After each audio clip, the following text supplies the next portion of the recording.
आप लोगों के लिए लाई हूँ बाजरे की रोटी बनाने का बिल्कुल असली वाला तरीका, जिस तरीके से बाजरे की रोटी बनाई जाती है।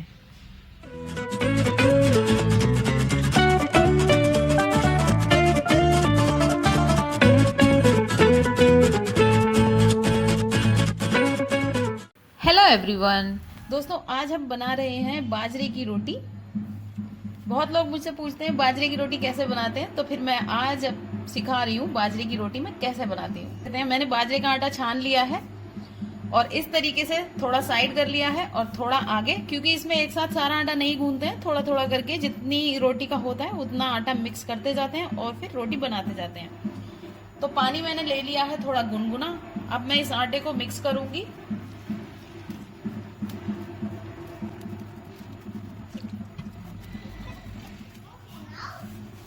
आटे को हमें बहुत अच्छी तरह से मलना है, खूब अच्छे से, क्योंकि थोड़ा थोड़ा आटा लेके हम इस तरीके से मलते हैं तो फिर रोटी जो है वो टूटती नहीं है। आटे को मलने का ये तरीका है, इस तरीके से मलते जाते हैं आटे को और ये लोचदार हो जाता है, यानी कि एकदम चिकना हो जाता है। अगर लगे कि ये थोड़ा पतला है तो यहाँ से थोड़ा सूखा आटा लेकर इस तरीके से डालें और फिर इसको फिर से मिक्स कर लें। आटा हमारे पास ज्यादा है तो थोड़ा कम कर देते हैं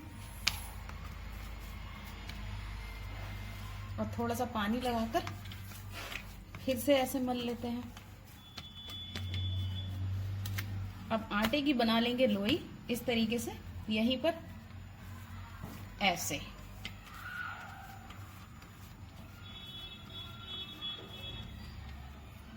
ये देखिए, अब दूसरे हाथ पर इस तरीके से रख के ऐसे घुमाएंगे।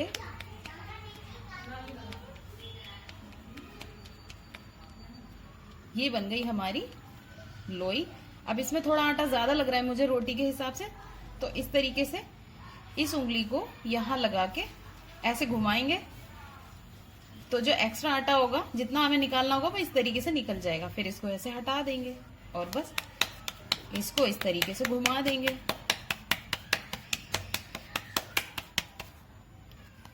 अब क्या करेंगे, इस वाले हाथ पे पानी लगाएंगे,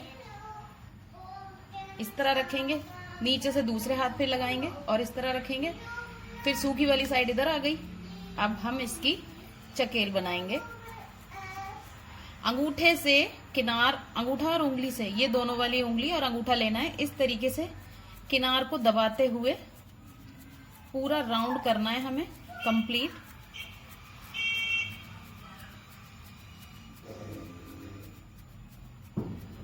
और जब इसकी साइड हो जाए पतली, फिर उसके बाद अंगूठा और उंगली, ये वाला अंगूठा यहाँ और ये पीछे साइड की उंगली इस तरीके से ले आना है हमें और इस तरह से घुमाना है। ये देखिए, इससे क्या होगा, पूरी ये चारों तरफ से एक बराबर हो जाएगी, कहीं पतली और कहीं मोटी नहीं रहेगी। इस तरीके से हाथ पे रख के दबा देंगे। ये देखिए, इतनी बड़ी चकेल हमने बना ली है। अब फिर से हम हाथ पर पानी लगाएंगे, इस तरह करेंगे, इस हाथ पे भी लगाएंगे और ये जो हमारी हथेलियां हैं दोनों, इस हथेली की मदद से हम रोटी को इस तरीके से हथेली में दबाएंगे। धीरे धीरे दबा दबा कर रोटी को बड़ी करेंगे। ध्यान रहे हाथ ना सूखे नहीं, अगर हाथ सूखेगा तो फिर रोटी चिपकेगी और फिर वो टूट जाएगी। जब रोटी का पूरा राउंड हो जाए तो फिर हथेलियों को थोड़ा बीच में अंदर की साइड लाना है, यहां, फिर यहां से रोटी पतली करेंगे इस तरीके से। जब वो भी साइड पतला हो जाए तो फिर इस हथेली को रोटी के बीच में ले आएंगे और इस तरीके से दबाएंगे।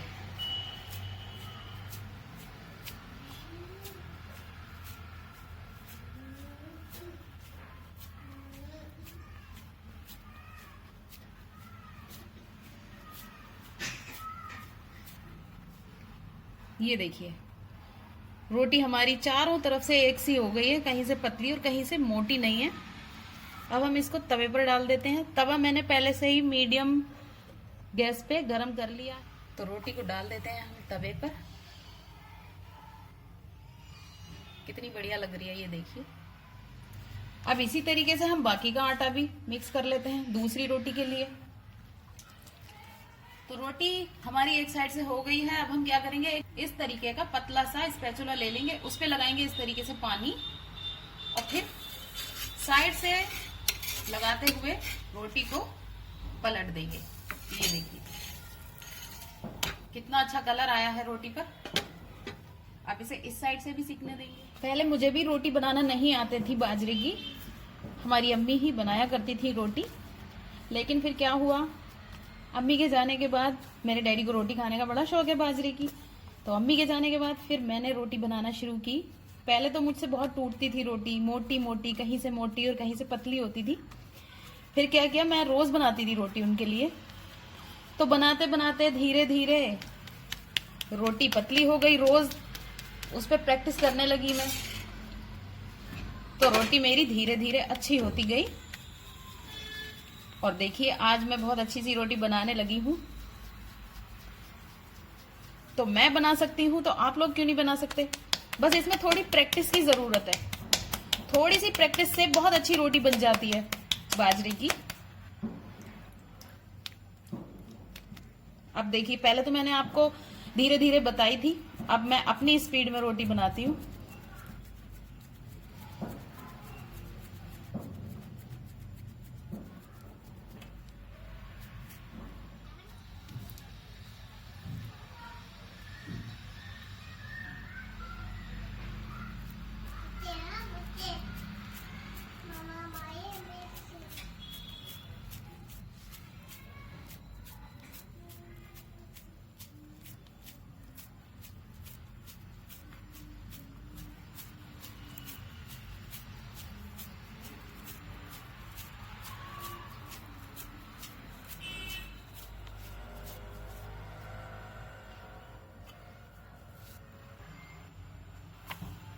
अब ये देखिए, ये वाली भी रोटी हमने पलट दी है और जो हमारी पहले वाली रोटी थी इसको अब हम दूसरे चूल्हे पर स्लो फ्लेम पर सेक लेते हैं। बिल्कुल स्लो फ्लेम पर सेकना है, अगर फ्लेम हम हाई रखेंगे तो फिर ना रोटी जल जाएगी, अंदर से कच्ची रह जाएगी और ऊपर से ना झुलसी झुलसी हो जाएगी। तो इसलिए बहुत धीरे धीरे इसको हम सेक लेते हैं। फिर इस तरीके से रोटी को खड़ा करके इस तरीके से चारों तरफ घुमाना है ताकि इसकी जो किनारे भी है ना वो अच्छे से सिक जाए। ये देखिए इस तरीके से, क्योंकि इसकी किनार भी कच्ची नहीं रहना चाहिए ना। फिर इस तरह रख देंगे, फिर पलट के भी इसी तरीके से सेक लेंगे इसको धीरे धीरे स्लो फ्लेम पर। अब रोटी सेकते हुए हमें दूसरी रोटी का भी ध्यान रखना है। ये देखिए ये भी हो चुकी है, इसको थोड़ा पलट के रख देते हैं ताकि इधर से भी थोड़ी सी और हो। तो ये देखिए रोटी हमारी बहुत अच्छे से सिक गई है। ये देखिए दूसरी रोटी भी हमारी तैयार हो चुकी है। खड़े करके इसको सेकना बहुत जरूरी है क्योंकि इससे ना किनारे कच्ची नहीं रहती, बहुत अच्छे से चारों तरफ से सिक जाए। ये देखिए सिक गई हमारी दूसरी रोटी भी। और रोटी को हमेशा ऐसे नहीं रखना ऊपर नीचे करके, इसको क्या है ना, बाजरे की रोटी को इस तरह फैला के रखा जाता है ताकि ये सॉफ्ट ना हो जाए, क्योंकि ये कड़क रोटी अच्छी लगती है खाने में।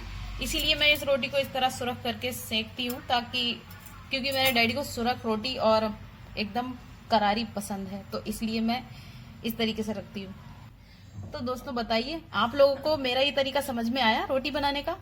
इसके लिए चाहिए प्रैक्टिस। अगर आप रोज 1 या 2 रोटी बनाएंगे ना तो सही कह रही हूँ, मेरी तरह आप भी रोटी बनाना सीख जाएंगे। क्योंकि पहले मुझे भी नहीं आती थी, बिल्कुल टूट जाती थी, फट जाती थी, कहीं से मोटी कहीं से पतली। और आज देखिए कितनी बेहतरीन रोटी बनी है। मुझे खुद को यकीन नहीं होता मैं बाजरे की रोटी बनाने लगी हूँ। तो जब मैं बनाने लगी आप लोग क्यों नहीं बना सकते? तो कैसा लगा आप लोगों को ये तरीका? अगर अच्छा लगा हो तो लाइक शेयर कमेंट करें। मिलते हैं नेक्स्ट वीडियो में। Bye bye, take care.